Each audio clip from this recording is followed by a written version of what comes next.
What's up guys, welcome back to the channel. My name's Nathan and this is Full Throttle Cars. In today's video we're going to be doing a first impressions video on the Nissan 350z that Nick recently purchased. Now since Nick is unable to drive the car right now and I'm going to be the primary one operating this vehicle, I will be sharing with you my first impressions of the vehicle. But with that said, let's hop straight into the video. Alright guys, here's a startup on the 350z.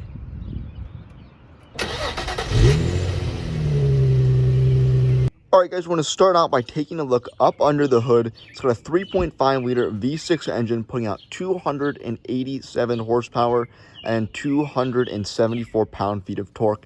This car is capable of hitting 60 miles an hour in under 6 seconds. Alright guys, so starting off this video, I want to show you a little bit around the outside and give you some of my knowledge on it, since Nathan's going to be the one doing the driving impressions since I cannot drive it yet. So first off, we are sitting on some aftermarket wheels, some 18-inch Koenig wheels. We've got 245 tires on the front and then 275s on the rear. These rear wheels do have a good bit of concavity to them, or at least a little bit, definitely more than the front. It has a pretty nice look to it. Alright guys, so we're going to put the convertible top down. Since this is a 350Z convertible, just to show you guys, you first got to unhook that latch, and then you put your foot on the brake and press open. You can see all the windows rolled down there, and now the top will lift up, or the rear will lift up rather, so that way the top can go down in the back. And it is all fully automatic. You do have to be stopped for this, but it is pretty quick going up and down. I didn't really time that, but maybe you can time it if you want in the video. One interesting thing to note, if you've ever seen a Z, you'll see these 3 dots in a lot of places around the car. Maybe in another video we'll show you all those, but here's just one example on the door handle, and then right here in the middle of the Z bed. Alright guys, so jumping into the driver's seat, this is the most spec'd out you could get. You've got the nice leather seats here. They're also heated, you can see in the middle. This is a 6-speed manual. We do have an aftermarket head unit there that I may be switching out in the future to get one with CarPlay. Right here, we've just kind of got a basic steering wheel. There is cruise control on here, which is nice. Nathan was using that a little bit earlier. And then, of course, you just got the 2 stocks on the side of the steering wheel.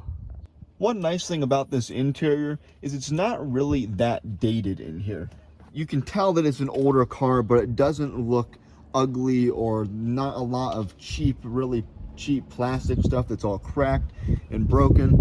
This plasticky stuff does still look very nice, and it actually has very little wear on it. There's you can hardly even tell that there's wear on it. This car does have about 100,000 miles.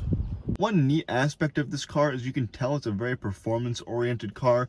As you can see, you got the oil pressure and battery volts up here, as well as another configurable screen there with a digital display. They're all 3 pointed towards the driver, because the driver is going to be the one that is going to be most interested in looking at those gauges. Alright, so starting off here, I just want to say right off the bat that this is a sports car and you can feel it. So everything is just so much more tight and responsive than if you were in some kind of another car. Like the suspension, first of all, you feel much more of the road, you feel more connected, and that even though I'm feeling more of the bumps, I feel more in control of the vehicle. Also, the steering is much tighter. With the slightest bump to the right or left does take you right or left. It's not like in a luxury vehicle or in any other vehicle where you have to roll it over a couple times to make a sharp turn. This thing makes that sharp turn and you don't have to give it that much. And then the third thing that I want to mention, and this is probably the biggest one that really makes it feel like a sports car, is the throttle response. When I push down on the gas, I get that response even when I'm sitting here in 5th gear. If I push on it like that, we accelerate pretty quickly. Alright, so more that I have to say about the feel whenever I'm sitting in the car, and this isn't necessarily just when you're driving, but from the instant that you sit down inside of this thing, you feel low to the ground, and that gives it that sporty feeling. Also, a big thing right here is how much these seats hug you. Now, when you're in something like Nick's Acura TL, you know, the seats do hug you and you get that sporty feeling, but in this thing, it just feels even stronger. Like, I feel like if I start to move around too much, the seat is gonna hug me and it's gonna make sure that if I'm in, you know, God forbid, an accident, I don't go that far right or left. And it really aids the feeling of it being a sporty car. Alright guys, so just a couple things I noticed while sitting passenger in the Z. Hopefully within about 2 months I'll have the Z. We'll get the hand clutch going so I can get in it, and I'll give my impressions as well from the driver's seat. But for now, just riding passenger, a couple things I've noticed. First, echoing what Nathan said, these seats are very sporty, lots of bolstering. They really do hold you in place well through the corners. Another thing I want to mention, the wind noise. There is a good bit of wind noise in here, probably largely due to it being a convertible, but if you have a 350z yourself and if there's also wind noise, let me know in the comment section. I don't know how the difference would be between the coupe and the convertible, but I do imagine the convertible would have a little bit more wind noise. Now the wind noise isn't that bad. You can still talk at a normal volume. You don't have to have the radio up that loud to hear it, but it is definitely something that I wanted to mention. Alright guys, we just pulled up to a stoplight, so we'll get you a nice little acceleration clip so you can hear the exhaust a little bit better.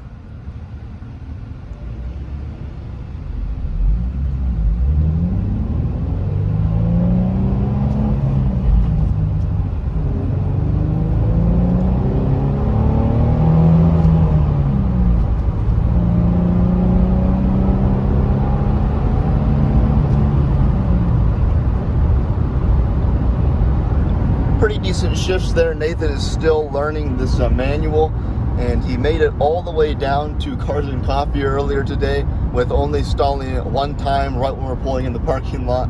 So fingers crossed, no stalls on the way home, but we'll see. Yeah, it's definitely a learning curve. If some of you are masters at shifting a manual, you might be cringing at my novice abilities, but you know, it's fun to learn. Alright guys, so that is going to do it for this video today. If you enjoyed, be sure to go down, drop a like and subscribe, share the channel, and we'll see you in the next video. Bye guys.